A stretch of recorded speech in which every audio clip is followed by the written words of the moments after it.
Haleluya, salam sejahtera Bapak Ibu, Saudara-saudari, keluarga GPD LSD Magelang, dimanapun Bapak Ibu Saudara berada, Tuhan Yesus memberkati kita semuanya. Puji Tuhan, hari ini kita akan kembali bersama-sama belajar firman Tuhan, dan firman Tuhan saya ambil dari Kitab Keluaran pasal yang ke-38. Kalau kita membaca di dalam kitab Keluaran pasal 38 ayat 21 sampai yang ke-31, di sana mencatat tentang biaya untuk mendirikan kemah suci. Dan firman Tuhan hari ini saya beri tema pertanggungjawaban. Pertanggungjawaban. Bapak Ibu Saudara yang dikasihi Tuhan, pekerjaan Tuhan memerlukan dana tentunya. Dan dana tersebut diperoleh dari persembahan umat, dari persembahan jemaat. Dan pengelola dana harus memberi pertanggungjawaban atas setiap penggunaan dana tersebut. Di dalam Keluaran pasal yang ke-38 ini, khususnya ayat yang ke-21 sampai 31 ini, kita melihat bahwa Musa memberikan pertanggungjawaban atas bahan-bahan yang digunakan untuk mendirikan kemah suci. Musa memberikan pertanggungjawaban atas biaya-biaya, bahan-bahan yang dipakai untuk membangun kemah suci. Memberikan laporan pertanggungjawaban. Musa meminta seorang Lewi di bawah pimpinan Itamar, anak Imam Harun, untuk memberikan daftar bahan yang dipakai, daftar bahan yang digunakan bagi pendirian kemah suci yang didapat dari persembahan umat, dari persembahan jemaat. Dalam ayat 21, Keluaran pasal 38 ayat 21 dituliskan, saya akan bacakan. Inilah daftar biaya untuk mendirikan kemah suci, yakni kemah suci, tempat hukum Allah yang disusun atas perintah Musa oleh orang Lewi di hadapan pimpinan Itamar, anak Imam Harun. Jadi dibuat daftar pengeluaran, daftar bahan-bahan yang digunakan, daftar biaya yang dihabiskan untuk pembangunan kemah suci. Dan di dalam Keluaran pasal 38 ini, mulai ayat 21 sampai ayat yang ke-31, di sana ada bahan-bahan yang dipakai. Yang pertama emas. Dalam ayat yang ke-24 dituliskan, segala emas yang dipakai untuk segala pekerjaan mendirikan tempat kudus itu, yakni emas dari persembahan unjukan, ada 29 talenta dan 730 sikal ditimbang menurut sikal kudus. Bahan-bahan emas yang digunakan dipakai untuk membangun, mendirikan kemah suci, menghabiskan 29 talenta dan 730 sikal.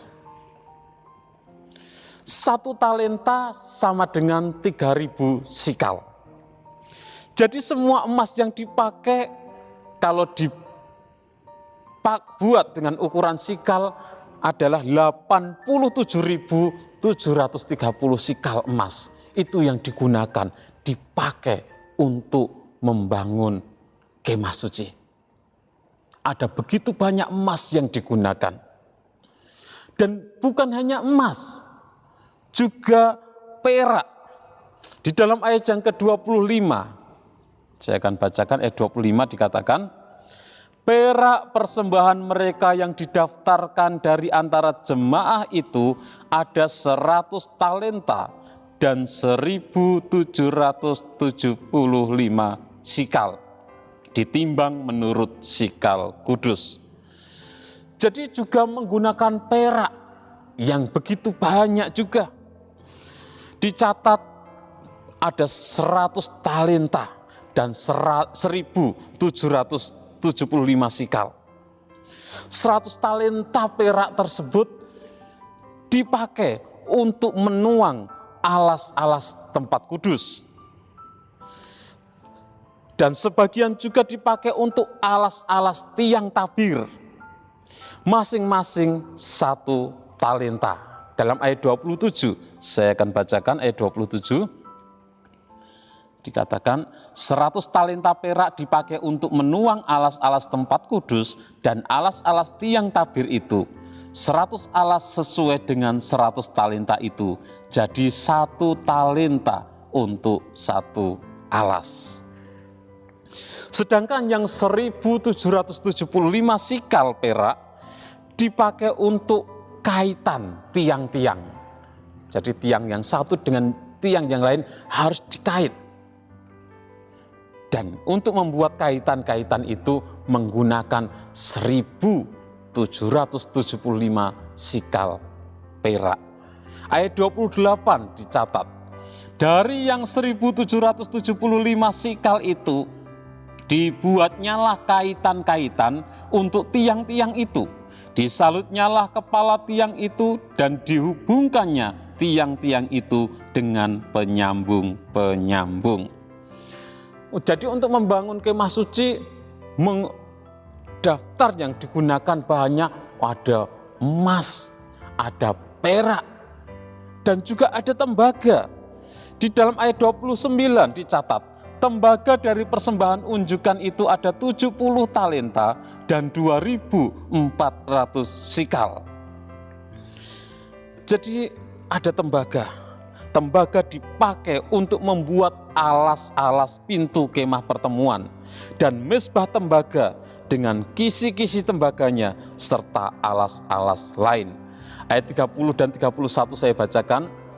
Daripadanya dibuatnyalah alas-alas pintu kemah pertemuan dan mezbah tembaga dengan kisi-kisi tembaganya, segala perkakas mezbah itu, alas-alas pelataran sekelilingnya, alas-alas pintu gerbang pelataran itu, segala patok kemah suci dan segala patok pelataran sekelilingnya.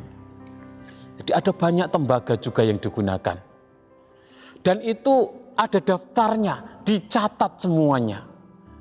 Tidak asal menggunakan dana, tidak asal menggunakan bahan-bahan, tetapi apa yang digunakan dicatat secara rinci, dicatat secara terperinci, ada pembukuannya, ada laporan pertanggungjawabannya. Bahan-bahan yang digunakan, biaya-biaya yang dipakai, yang digunakan untuk pembangunan kemah suci, semua ada catatannya. Ada pertanggungjawabannya.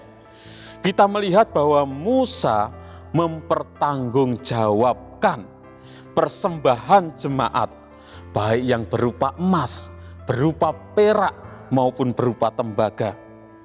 Di dalam Keluaran pasal yang ke-35, Musa meminta kepada jemaat untuk memberikan persembahan khusus dari barang kepunyaan mereka, sesuai dengan dorongan hati masing-masing. Saya akan bacakan Keluaran pasal 35 ayat 4 dan 5. Keluaran 35 ayat 4 dan 5. Demikian bunyi firman Tuhan. Berkatalah Musa kepada segenap jemaah Israel, inilah firman yang diperintahkan Tuhan bunyinya. Ambillah bagi Tuhan persembahan khusus dari barang kepunyaanmu, setiap orang yang terdorong hatinya harus membawanya sebagai persembahan khusus kepada Tuhan, emas, perak, tembaga, dan lain sebagainya. Kemudian setiap orang yang terdorong hatinya, mereka membawa anting-anting, mereka membawa cincin meterai, mereka membawa segala macam barang dari emas. Dan juga setiap orang yang memberikan persembahan unjukan dari emas dipersembahkan bagi Tuhan. Ayat 22, Keluaran 35 ayat 22 dituliskan, maka datanglah mereka baik laki-laki maupun perempuan, setiap orang yang terdorong hatinya dengan membawa anting-anting hidung, anting-anting telinga, cincin meterai dan kerongsang, segala macam barang emas, demikian juga setiap orang yang mempersembahkan persembahan unjukan dari emas bagi Tuhan. Jadi umat Tuhan mempersembahkan, memberikan persembahan dan dikelola dengan baik, dikelola untuk membangun kemah sembahyang, kemah suci. Dan semua dipertanggungjawabkan, ada catatan-catatannya, ada daftar-daftar pengeluaran, daftar yang bahan-bahan yang digunakan untuk keperluan pembangunan kemah suci.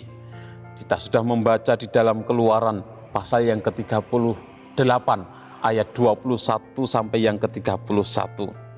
Bapak Ibu Saudara yang dikasihi oleh Tuhan, bagi kita yang terlibat secara aktif dalam pelayanan pekerjaan Tuhan dimanapun kita, mari kita belajar mempertanggungjawabkan segala yang kita kerjakan bagi Tuhan, supaya Tuhan dimuliakan.